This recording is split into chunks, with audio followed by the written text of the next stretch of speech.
بسم اللہ الرحمن الرحیم۔ سورۃ النور کی آیت نمبر 31 میں اللہ سبحانہ و تعالیٰ نے 3 دفعہ لفظ زینت کو استعمال کیا ہے۔ آیت نمبر 31 سے پہلے مردوں سے خطاب کرتے ہوئے اللہ سبحانہ و تعالیٰ نے فرمایا کہ اے نبی صلی اللہ علیہ وسلم، مومن مردوں سے کہہ دیجئے کہ وہ اپنی نظروں کو نیچے رکھیں اور اپنی شرمگاہوں کی حفاظت کریں۔ آیت نمبر 31 میں اللہ سبحانہ و تعالیٰ نے یہ 2 حکم عورتوں کو دیے، اور ان 2 حکم کے علاوہ چند اور احکام بھی پردے کے حوالے سے عورتوں کو دیے ہیں۔ سورت نمبر 31 میں ان 2 حکم کے علاوہ یہ فرمایا کہ وَلَا يُبْدِينَ زِينَتَهُنَّ إِلَّا مَا ظَهَرَ مِنْهَا، کہ اپنی زینت کو ظاہر نہ کریں مگر جو اس زینت سے ظاہر ہو۔ تو اس آیت نمبر 31 میں لفظ زینت کو 3 دفعہ بیان کیا گیا ہے۔ اب یہاں پہ جب یہ فرمایا کہ وہ اپنی زینت کو ظاہر نہ کریں مگر جو اس زینت سے ظاہر ہو، تو اس بارے میں صحابہ کرام اور تابعین میں اختلاف ہے، یعنی صحابہ کرام کے مابین اور تابعین کے مابین ہمیں مختلف قول ملتے ہیں۔ ایک قول یہ ہے کہ اس سے مراد ظاہری لباس ہے، ایک قول یہ بھی ہے کہ اس سے مراد چہرہ، ہاتھ اور اس کے علاوہ سرما، کڑے، انگوٹھی اور یہ مہندی، یہ دوسرا قول ہے۔ تیسرا قول یہ ہے کہ اس سے مراد چہرہ اور ظاہری لباس ہے، یعنی اللہ سبحانہ و تعالیٰ خواتین سے، مومنات سے یہ فرماتا ہے کہ یہ اپنی زینت کو ظاہر نہ کریں مگر وہ زینت کے جو طبعاً اور عادتاً ظاہر ہو جاتی ہیں، اور عادتاً یہی زینت ہے کہ جو عورت نمایاں رکھتی ہے۔ اس کے بعد اسی آیت میں اللہ سبحانہ و تعالیٰ نے یہ فرمایا کہ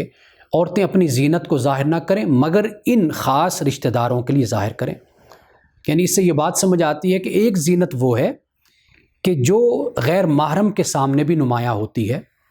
ایک عورت اپنے گھر سے نکلتی ہے، آفس میں کام کرتی ہے یا کوئی جاب کرتی ہے یا بزنس کرتی ہے، تو ایک زینت وہ ہے کہ جو عادتاً اور طبعاً دوسرے مردوں کے سامنے اور لوگوں کے سامنے ظاہر ہوتی ہے۔ لیکن ایک زینت وہ ہے کہ جو غیر محرم کے سامنے تو ظاہر نہیں کی جاتی، لیکن وہ اپنے خاص رشتہ داروں کے، جن میں خاوند ہے، سسر ہے، بھتیجے ہیں، بھانجے ہیں اور اس کے علاوہ دیگر مرد حضرات ہیں۔ تو یہاں پہ زینت سے مراد یعنی وہ ظاہری حسن ہے، وہ زیورات بھی ہو سکتے ہیں، وہ ظاہری محاسن بھی ہو سکتے ہیں، اور وہ بناؤ سنگھار بھی ہو سکتا ہے جو دوسروں کے سامنے تو ظاہر نہیں کیا جاتا لیکن ان خاص رشتہ داروں کے سامنے ظاہر کیا جا سکتا ہے۔ تیسرے مقام میں اسی آیت کے اللہ سبحانہ و تعالیٰ نے یہ فرمایا کہ عورتیں زمین پہ اپنے پاؤں کو نہ ماریں،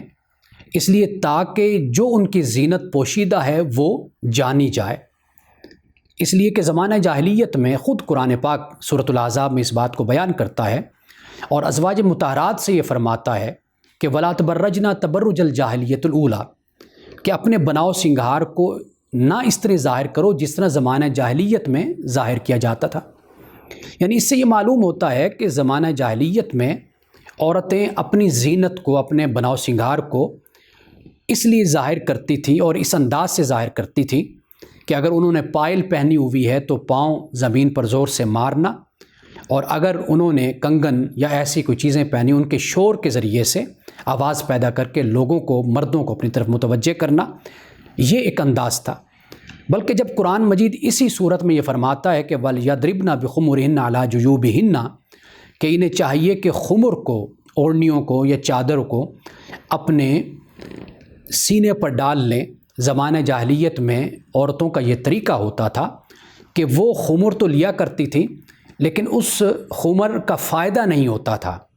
اس لیے کہ وہ چادر تو لیتی تھی لیکن اپنے سینے کو، اپر چیسٹ کو یا بریسٹ کو نمایاں کرنے کی کوشش کرتی تھی۔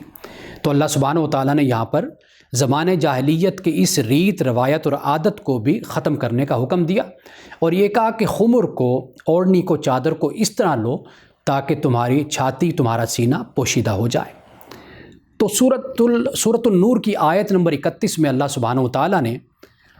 3 دفعہ لفظ زینت کو بیان کیا ہے، اور یہ 3 دفعہ لفظ زینت مختلف مفہوم میں اور مختلف معنی میں استعمال ہوا ہے، اور یہ 3 دفعہ استعمال ہوا، اور یہ 3 دفعہ در حقیقت 3 حالتوں کو اور